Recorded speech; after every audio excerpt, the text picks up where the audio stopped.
السلام علیکم ڈاکٹر صاحب۔ وعلیکم السلام ورحمۃ اللہ وبرکاتہ۔ بہت خوشی ہوئی آپ سے مل کے، اور ماشاء اللہ آپ لوگ بہت اچھا کام کر رہے ہیں۔ اللہ تعالیٰ آپ کے کام میں برکت دے۔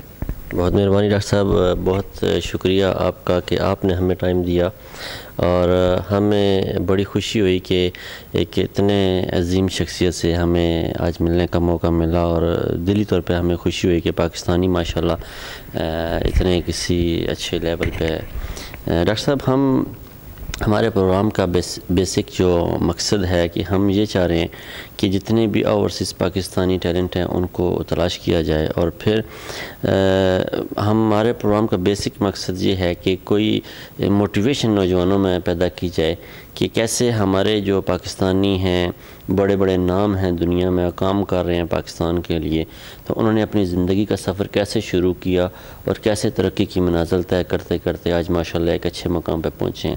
تو ہم سب سے پہلے چاہیں گے کہ آپ اپنا کچھ جو بچپن ہے، جوانی ہے اور تعلیمی سفر، اس کے بارے میں ہمیں کچھ بتائیں۔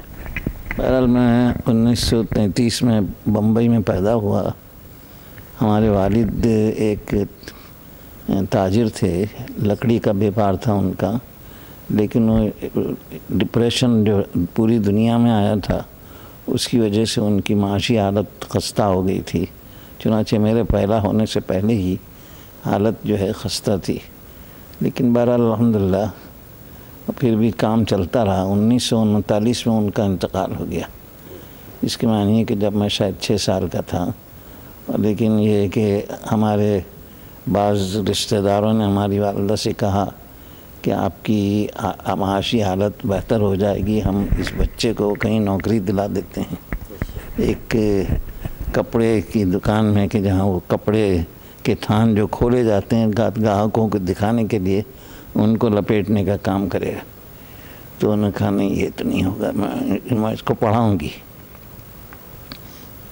اور اس چیز میں ظاہر ہے کہ میری زندگی کا رخ بالکل بدل دیا۔ پھر ہم نے وہاں سے پاکستان آ گئے 47 میں، اور 50 میں نے میٹرک پاس کیا پاکستان سے، اور الحمدللہ یونیورسٹی میں فرسٹ رہا میں۔ اس وقت سندھ اور کراچی دونوں کمبائنڈ تھے، اس میں فرسٹ آیا، اور پھر جو ہے M.Com پاکستان سے کیا، B.Com اور M.Com، اور پھر امریکہ چلا گیا۔ یہ میمن ایجوکیشنل ویلفیئر سوسائٹی نے ہم کو اسکالرشپ دیا، تو اس کی وجہ سے جانے میں سہولت رہی، لیکن وہاں جاتے ہی جب فرسٹ کوارٹر میں ہمارے گریڈز بہت اچھے آئے تو انہوں نے ہم کو ٹیچنگ اسسٹنٹشپ دے دی۔ تو پھر معاشی طور پہ ہم کو کوئی دقت نہیں ہوئی الحمدللہ، اور وہیں سے میں نے پھر PhD کیا 4 سال میں، اور پھر امریکہ میں پڑھایا، اور پھر اس کے بعد پاکستان آیا، وہاں شادی ہوئی، اور پھر ہم لوگ واپس امریکہ چلے گئے، اسی یونیورسٹی میں جہاں میں نے پہلے پڑھایا تھا، اور وہاں پڑھایا۔ پھر اس کے بعد ایک اور یونیورسٹی میں پڑھایا، تو مجھے سعودی عرب کے جاب ملا، اور پھر ہم یہاں آ گئے، اس لیے کہ ہم لوگ چاہتے ہی تھے کہ پاکستان واپس چلے جائیں، یا کہیں مسلمان ملک کے اندر ہم ملازمت کریں، تاکہ ہمارے بچوں کی تربیت زیادہ اچھے طریقے پہ ہو سکے۔ تو یہ سعودی عرب میں نوکری مل گئی، Saudi Arabian monetary agency, central bank ہے سعودی عرب کا، اور الحمدللہ اس میں بہت اچھا رہا۔ انہوں نے ہماری بہت عزت کی، بہت ہمارے ساتھ اچھا سلوک کیا، اور اس وجہ سے میں حالانکہ اس خیال سے آیا تھا کہ 2-3 سال کے بعد پھر پاکستان چلے جائیں گے، مگر 35 سال اس ادارے میں کام کیے، اتنا انہوں نے اچھے طریقے سے ہم سے پیش آئے۔ پھر اس کے بعد جو ہے میں وہاں سے ریٹائر ہو کے اسلامک ڈیولپمنٹ بینک میں آ گیا، اور اب بھی میں وہیں کام کر رہا ہوں۔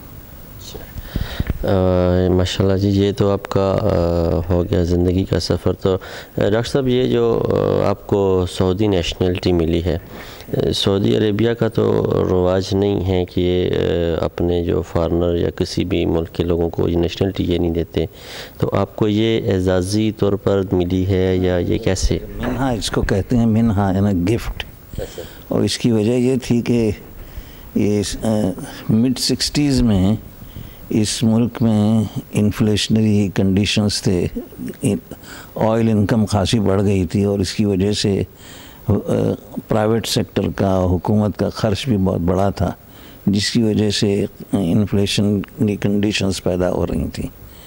تو اس وقت پھر ہم نے بہت سے پیپرز لکھے ساما جو ہے سینٹرل بینک سعودی عرب کا، تو اس میں مختلف پیپرز لکھے اس انفلیشنری پریشرز کو کنٹرول کس طرح کیا جائے، اور الحمدللہ اس میں بہت کامیابی ہوئی. اور یہ وہ کنگ فیصل جو ہے اس وقت بادشاہ تھے، وہ اور یہ ہمارے منسٹر آف فائنانس وہ بہت خوش ہوئے اور انہوں نے ہم کو پھر نیشنلٹی دلائی ایز اے گفٹ. جی میں اپنے معزز ناظرین کو بتاتا چلوں کہ مڈل ایسٹ میں کسی بھی ملک میں جو غیر ملکی مقیم ہوتی ہیں کام کے سلسلے میں، وہ جتنا عرصہ کام کرنا چاہیں اس عرصے تک انہیں وہاں پہ قیام کی سہولت دی جاتی ہے، اور جب عمر کی حد 60 سال سے کراس کر جائے تو اس کے بعد ان کا ورک پرمٹ تجدید نہیں کیا جاتا، رینیو نہیں کیا جاتا. تو جو یہاں پہ مڈل ایسٹ میں کسی بھی کنٹری میں نیشنلٹی کا کوئی کنسیپٹ نہیں ہے کسی فارنرز کے لیے. تو یہ بھی ماشاءاللہ ایک بہت بڑے اعزاز کی بات ہے کہ ایک پاکستانی کو گورنمنٹ آف سعودی عربیہ نے ایز اے گفٹ نیشنلٹی دی. اور ڈاکٹر صاحب جیسے بتا رہے ہیں کہ مڈ 60 میں جب ان کا آئل کی انکم بہت زیادہ ہوگی اور حکومتی اخراجات بہت زیادہ بڑھ گئے، تو اس کو قابو کرنے کے لیے جو ڈاکٹر صاحب کے پیپرز لکھے گئے، جو ڈاکٹر صاحب کی گورنمنٹ آف سعودی عربیہ کو مشورے تھے، انسٹرکشن تھیں، وہ بہت پسند آئیں.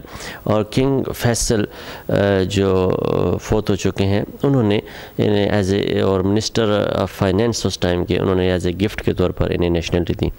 ڈاکٹر صاحب آپ نے ماشاءاللہ دنیا کی بہترین یونیورسٹیز میں پڑھا اور پڑھایا بھی. یہ کیا آپ پاکستان سے بلانگ کرتے ہیں؟ نیشنلٹی آپ کی پاکستانی تھی. ظاہر سی بات ہے جب پاکستان کو معاشی طور پر اس طرح تباہ حال دیکھتے ہوں گے تو کچھ نہ کچھ ذہن میں تصورات، خیالات آتے ہوں گے کہ وہ کیسے پاکستان کی اکانومی کو اچھا کیا جائے. دیکھیے، پاکستان کی اکانومی کو بہتر کرنے کا جو طریقہ ہے وہ یہ کہ ہم کشمیر کے مسئلے کو حل کر لیں، یعنی کمپرومائز کر لیں ہندوستان کے ساتھ، اور اس کے بعد جو ہے اپنا سارا پیسہ جو ہے ہم اپنی اقتصاد کو بہتر بنانے پہ لگائیں. یہ ڈیفنس پہ اتنا زیادہ خرچ جو ہے ہم برداشت نہیں کر سکتے. غریب ملک ہے پاکستان، اور ملک میں بہت سی چیزیں ایسی ہیں جن کے کرنے کی ضرورت ہے. سڑکیں بنانا، غریب لوگوں کے بسانے کے لیے انتظام کرنا، تعلیم کا انتظام کرنا، اور ڈیولپمنٹ کے اوپر خرچ کرنا، یہ ساری چیزیں ہیں جس کے لیے خاصا پیسہ چاہیے. اور ڈیفنس کے اوپر ہم اتنا زیادہ خرچ کریں گے تو ہماری اکانومی ٹھیک نہیں ہو سکتی. یہ سب سے اہم کام جو پاکستان کو کرنا ہے وہ ڈیفنس پہ خرچ کم سے کم کریں، ہندوستان کے ساتھ مصالحت کر کے، اور سارا پیسہ تعلیم پہ اور ڈیولپمنٹ پہ لگاتے ہیں. یہ 10-15 سال میں اس کے اثرات پاکستان میں ظاہر ہونے لگیں گے، ملک خاصا ترقی کر جائے گا. ماشاءاللہ جی، ڈاکٹر صاحب نے تو بہت ہی واضح الفاظ میں اور بڑے جامع طریقے سے جو مسائل ہمارے 65 سال سے ہم سے حل نہیں ہو سکے ان کا حل دے دیا ہمیں، کہ کشمیر کے مسئلے پر مفاہمت پیدا کی جائے انڈیا کے ساتھ. اور جو ڈیفنس پہ ہم اپنے بجٹ کا 70% لگا رہے ہیں میرے خیال میں ڈاکٹر صاحب جی، خاصہ ہے وہ. ڈاکٹر صاحب بتا رہے ہیں کہ وہ بجٹ کا پیسہ جو ہے ہم غریب ملک ہیں اپنی فلاح و بہبود پہ اور تعلیم پہ لگایا جائے، بجائے اس کے کہ لوگوں پہ GST بڑھا کے غریب کی قوت خرید سے چیزوں کو مہنگا کر دیا جائے اور پھر جرائم کی دنیا میں اور لوگوں کا اضافہ کیا جائے.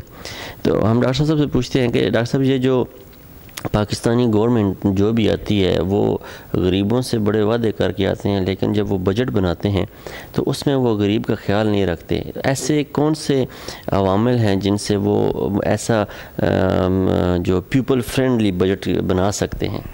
بھئی ایک چیز تو یہ کہ ڈیفنس پہ خرچ کم کریں. دوسری چیز یہ کہ ہمارے ہاں جو انکم ٹیکس ہے وہ ایگریکلچرل انکم پہ نہیں ہے. انہیں سارے بڑے بڑے زمیندار جو ہیں، ان کی اتنی بڑی انکم ہوتی ہے، ان کو کوئی ٹیکس نہیں دینا پڑتا ہے. تو یہ نہیں چل سکتا. اگر ملک کو ترقی کرنا ہے تو سارے لوگوں کو انکم ٹیکس ادا کرنا چاہیے، اور ان میں صرف یہ تنخواہ دار ہی نہیں، بلکہ بڑے بڑے جو زمیندار وغیرہ ہیں ان کو بھی ٹیکس دینا چاہیے.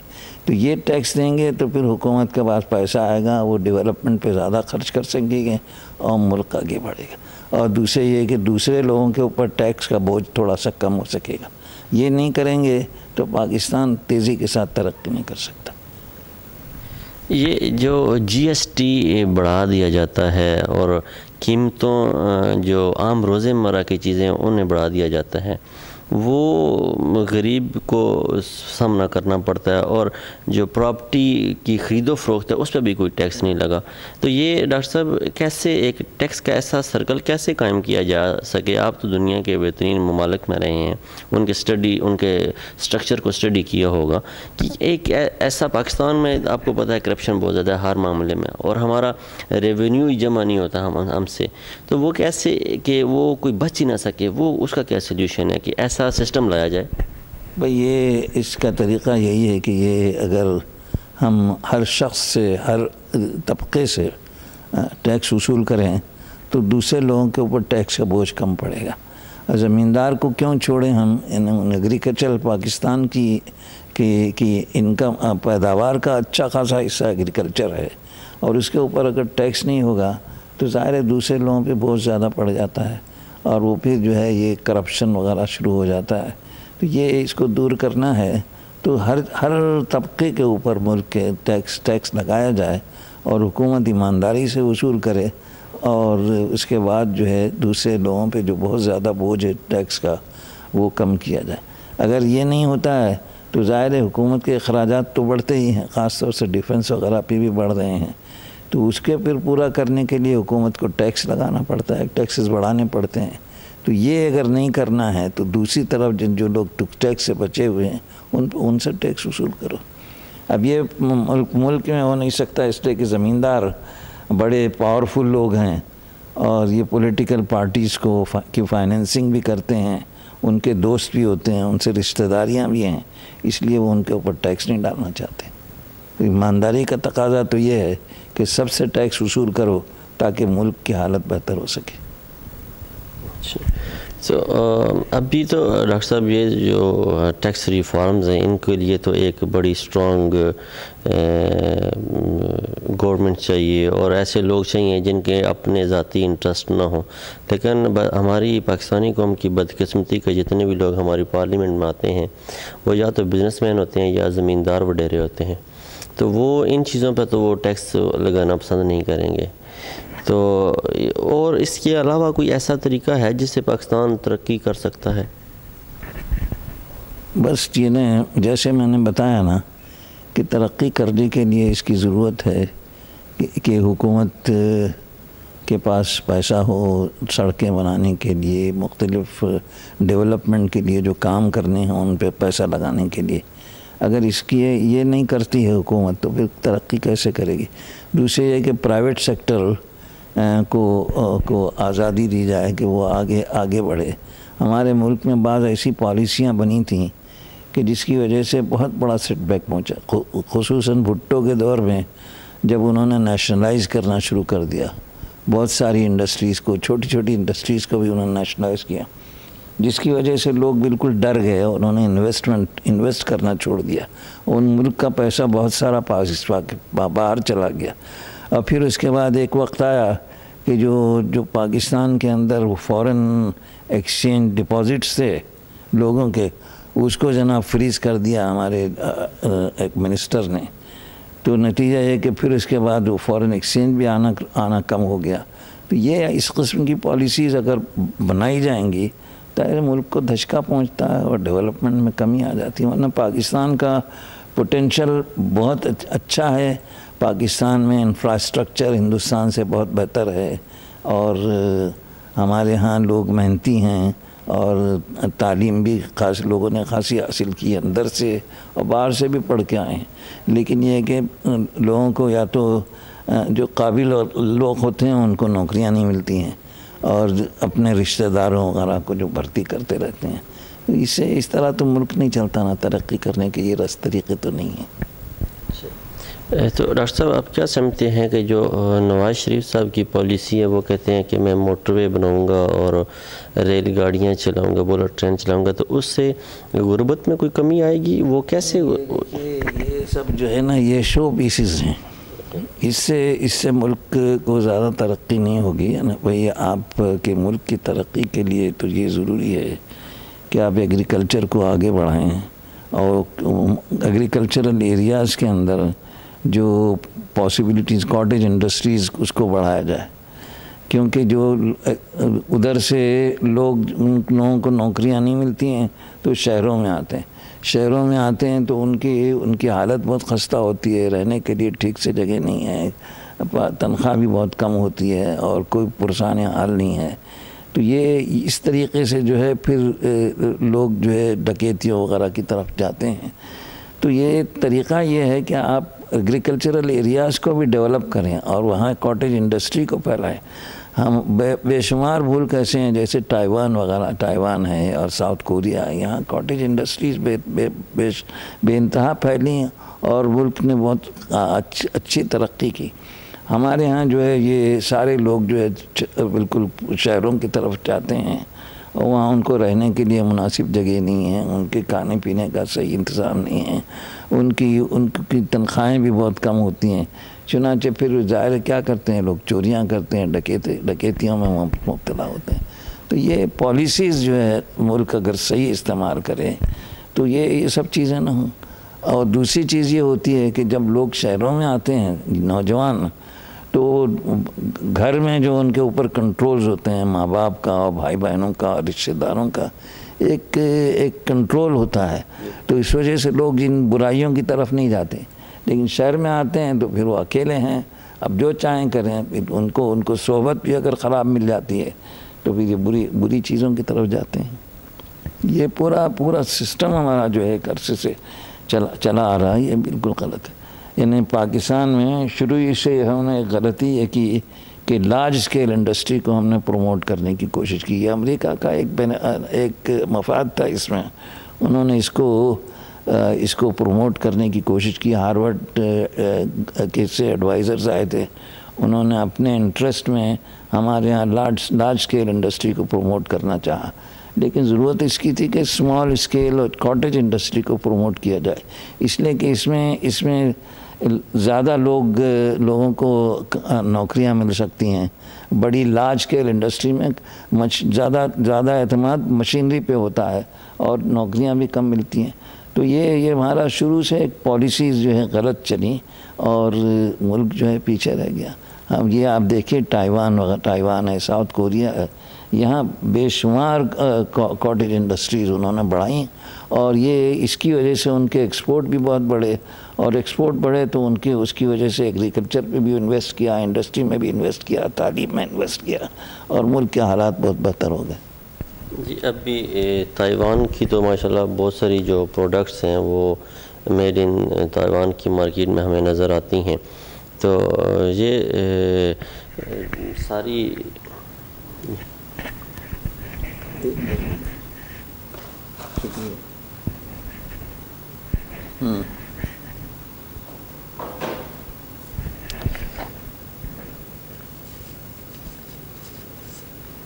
کوئی نہیں، یہ ایسا کاٹ دیں اس میں سے.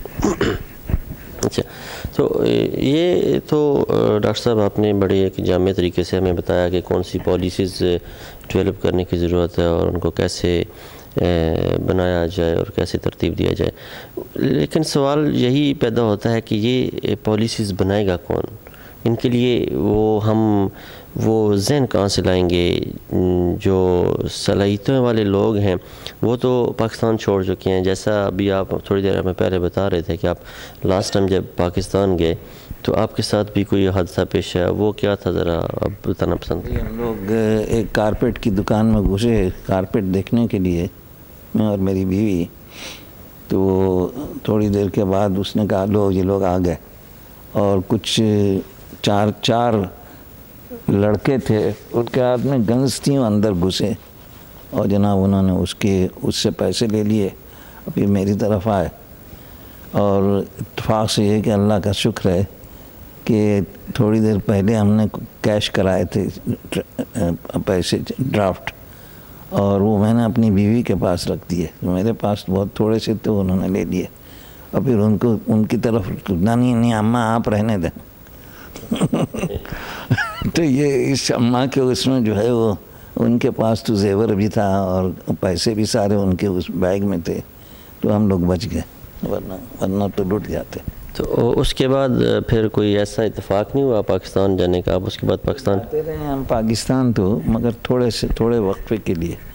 یعنی ہم نے اس کے بعد جو یہ سب حادثہ پیش آیا تو پھر ہم نے ہمارا فلیٹ تھا وہاں، وہ ہم نے بیچ دیا کہ اب جو ہے وہاں جا کے ہم رہ نہیں سکتے، تو وہ فلیٹ بیچ دیا. پھر اب جاتے ہیں 2-4 دن کے لیے، 1 ہفتے کے لیے اپنے عزیز رشتہ داروں سے ملتے ہیں اور آ جاتے ہیں. دوسرے یہ کہ پاکستان میں اور کس لیے جائیں گے؟ جب میں امریکہ سے ڈگری میں نے PhD کی اور میں نے بہت کوشش کی کہ کراچی یونیورسٹی میں مجھے ملازمت مل جائے. وہ اس وقت کراچی یونیورسٹی میں ایک بھی PhD نہیں تھا، انہوں نے ہم کو نہیں دی ملازمت. پھر ہم نے یہ کوشش کی کہ اور مختلف جگہوں پہ ہم اچھی طرح سے کام کر سکیں، مگر پالیٹکس ہمارے ہاں اداروں میں اتنی زیادہ ہوتی ہے کہ آپ کے لیے کام کرنا ہے نا. اب جیسے امریکہ میں ہم نے کام کیا، یہاں سعودی عرب میں کام کیا، کوئی آپ کی ٹانگ کھینچنے کے لیے ہر وقت تیار نہیں رہتے ہیں لوگ. یعنی پالیٹکس چلائیں گے، اگر آپ کی تنخواہ کسی سے تھوڑی سی زیادہ ہے تو فنش، آپ جو ہے ان کی ہاں، اور پھر آپ ہر طرح سے کوشش کریں گے آپ کی ٹانگ کھینچنے کی. یہ ماحول جو ہے، اس ماحول میں لوگ آ کے کام نہیں کر سکتے. تو جی یہ مین وجہ ڈاکٹر صاحب نے بتائی ہے کہ جب یہ PhD کی ڈگری لے کے پاکستان واپس آئے اور کراچی یونیورسٹی میں انہوں نے اپلائی کیا تو وہاں پہ جاب انہیں نہ مل سکی، اور اس وقت کراچی یونیورسٹی میں کوئی بھی PhD نہیں تھا. تو یہی وجہ ہے ہمارے جو سکلز پاکستانی ہیں وہ بیرون ممالک میں آ کے سیٹل ہونے کو پریفر کرتے ہیں. دوسرا جیسے ڈاکٹر صاحب نے بتایا کہ ان کے ساتھ وہ ڈکیتی کی واردات ہوئی ہے اور اللہ نے بچا لیا، وہ الگ بات ہے. تو وہاں پہ تحفظ بھی نہیں ہے پاکستانی سرمایہ دار کو، پاکستانی پیسے والے بندے کو. تو یہ حالات ہیں، اور میں سمجھتا ہوں کہ انشاءاللہ نئی حکومت جو آئی ہے وہ ضرور اس بارے میں سوچے گی. ڈاکٹر صاحب یہ آپ ماشاءاللہ اب 43 ایئر سے سعودی عربیہ میں آباد ہیں، تو ذرا کچھ اپنے بچوں کے، اپنی فیملی کے حوالے سے معلومات ہم سے شیئر کریں کہ وہ سارے بھی کون سی فیلڈ میں کیسے. بہرحال یہ ہمارے چار بچے ہیں، 2 بیٹیاں 2 بیٹے. تو دونوں بیٹیاں ڈاکٹر ہیں، اور ایک بیٹی تو خیر ریاض میں کام کر رہی ہیں، ان کے میاں بھی جو ہے ڈاکٹر ہیں، دونوں ملٹری ہاسپٹل میں کام کرتے ہیں. دوسری بیٹی سرجن ہے، مگر اس نے آج کل کام چھوڑا ہوا ہے اس لیے کہ بچے ان کے چھوٹے ہیں، وہ تھوڑے بڑے ہو جائیں تو پھر وہ دوبارہ شروع کریں گی اور اسی سرجری کے فیلڈ میں جائیں گی. ایک ہمارے بیٹے ڈینٹسٹ ہیں، وہ گورنمنٹ ہاسپٹل میں کام کرتے ہیں، اور اس کے علاوہ ان کی اپنی کلینک بھی ہے، شام کو وہ وہاں کام کرتے ہیں. اور ایک اور ہمارے بیٹے وہ انہوں نے MIT سے PhD کیا ہے الیکٹرانکس میں، اور وہ آج کل ابوظبی میں پروفیسر ہیں کہ MIT نے وہاں ایک ادارہ قائم کیا پڑھانے کے لیے. MIT امریکہ کی بہت اچھی یونیورسٹی ہے، تو اس میں وہ پڑھاتے ہیں. ماشاء اللہ جی. تو ڈاکٹر صاحب کوئی ایسا واقعہ آپ کی زندگی میں جو آپ اپنے ویورز کے ساتھ شیئر کرنا چاہیں، اپنے چاہنے والوں کے ساتھ؟ ہماری زندگی میں ایسے واقعات ہوئے ہیں کہ جس سے پتہ چلتا ہے کہ اللہ تعالیٰ کی ایک اسٹریٹجی ہے جو انسان کی زندگی میں کام کرتی ہے. سب سے پہلی چیز تو یہ کہ بچپن میں مجھے آستما بہت ہوتا، دمے کی بیماری، تو یہ اسی وجہ سے میں بچوں کے ساتھ کھیل نہیں سکتا تھا. دوڑنا سے سانس پھولتی تھی تو میں لائبریری میں جا کے پڑھتا تھا، اور اس پڑھنے نے ظاہر ہے میری زندگی کا رخ بہت بدل دیا.